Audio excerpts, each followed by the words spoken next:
Hey everybody, Joseph Rothschild here, aka...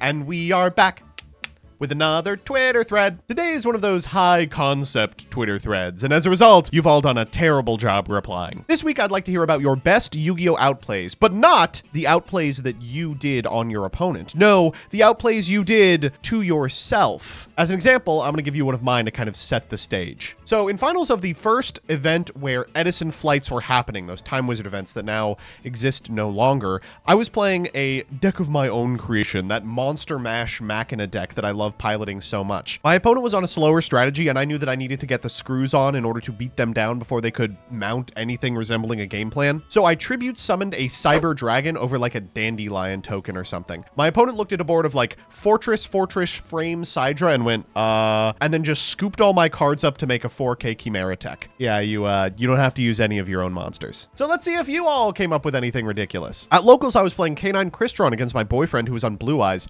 I was trying to run Crystron Phoenix by using Phonon Pulse Dragon. I did it, I popped off, but then a judge pointed out he had Ultimate Spirit. I tried to use Tristaros, and the judge was like, please read Phonon Pulse. When this card becomes Synchro Summoned, you can declare a level from 1 to 3. This card becomes that level. Also, you cannot special summon for the rest of the turn except for a Synchro Summon using this card as Synchro material. Yeah, how many times have you had to sit down and read the text on Phonon Pulse? During Zoo format, I got paired into a player at locals that had just topped a YCS on Pure Zoo. I was playing Magispector and had him under Secret Village and Vanities.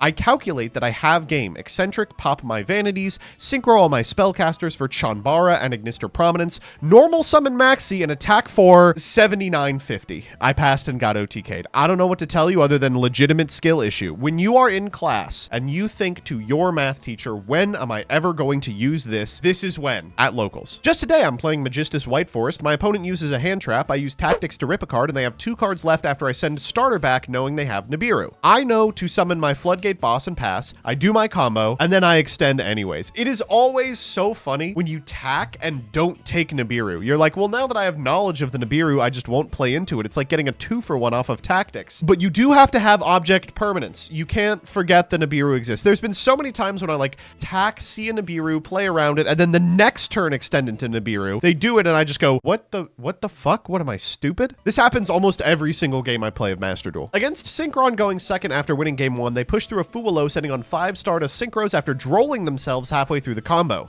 My turn, I droplet for 5 spells. Yeah, right. Hard up for it, to be honest. I mean, what are you gonna do? If you don't have a monster, you don't have a monster. Jesse says, I've had so many blunders. I don't know if I could even name a fraction of them, but 2 favorites of mine. Finals of YCS Atlanta. I knew Paulo played traps, so I sided in reboots in addition to my twin twisters. So I needed a new side plan. I was missing 3 cards to side out. I asked my teammates and eventually decided on random cards. Then after the game, realized my deck had those back row removal cards and 3 Sekka's Light still, which of course prevents you from activating spell traps. Owned. The second is I discarded my entire hand to try and discard a Bigfoot when I was special locked. The card I was trying to destroy, Winda. So can't special the Bigfoot and can't pop the Winda. Man, he was just doing nothing. Imagine being the person sitting across the table from Jesse Cotton there and being like, does he know something I don't? Plenty of times I've gone second, spent a lot of time cracking my opponent's board, leaving it to just 1 piece left or something, knowing if I can get to a certain card I can clear it, but I require a body on my field, and then I activate load without remembering the lock. Yeah, this is probably the #1 mistake I make with Primite Lordly Load.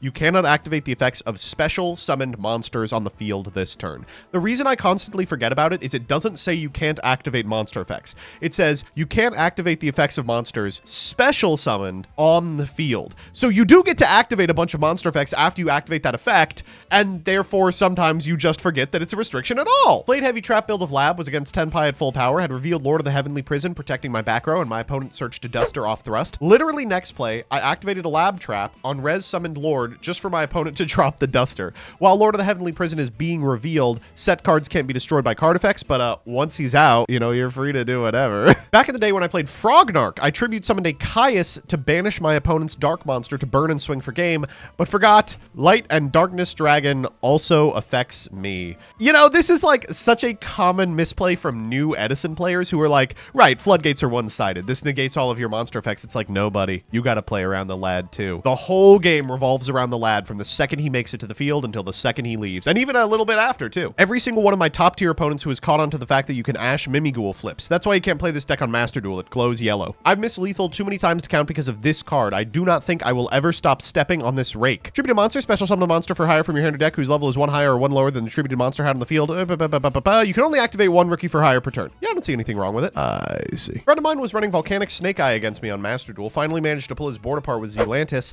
I go in for the kill with the Wet Boy himself, and he flashed in the graveyard. Yeah, Volcanic Counter is one of those cards that people totally forget. Shouts out to Sorob, who won a lot of games at a YCS with this. One of the most tragic duels I've ever seen was when I was watching a friend combo before time was called and then activate Cowboy in attack position. Oh no! I don't know what to tell you, buddy, other than, get owned.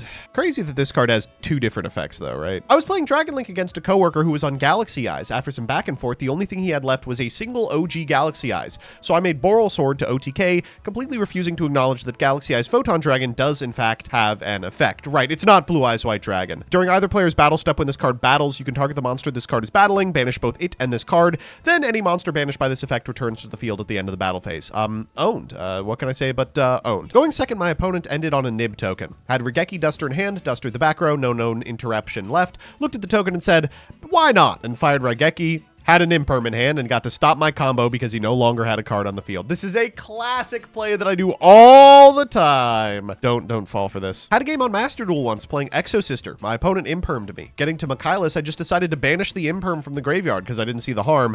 Passing to my opponent, their first play was this. Why are they on Imperm? Okay, this is not your fault. Why would they be on Imperm in Super Heavy Samurai? What are you talking about? Playing Yubel versus Ragnarika, game 3 near time. Opponent only has Stag. I've got Spirit plus Nightmare, so I make Phantom to close. They chain Stag to pop 2, and instead of negating it, I just let it through. They blow up their own Stag, which leaves me no way to deal damage before time. It's one of those situations where you're like, why did I let them do that? Clearly, I could have just not let them do that and won, and I elected to let them do that and lose. Why? Why'd I do it? When playing Shinobird, I once had to go against my local stun player. After a long grind, I managed to spin many floodgates with Baroness, but get stopped by a final Synchro Zone. Luckily, I had several monsters left, which I could use to turn into Nightmare Phoenix High Pensaplume. Yeah, you know, these are great for extending until you read that last line of text. You can't special summon monsters from the extra deck. Such an annoying line of text that they printed a boss monster that just negates it. They're like, you know what? Fuck it. Xyz with these guys. What do I care? Sometimes playing Yu-Gi-Oh! Can feel like being locked in a battle of wits between yourself and your opponent. But other times it can feel like you've got 2 opponents at the table, both the person sitting across from you and your own brain. I know I am more than guilty of outplaying myself.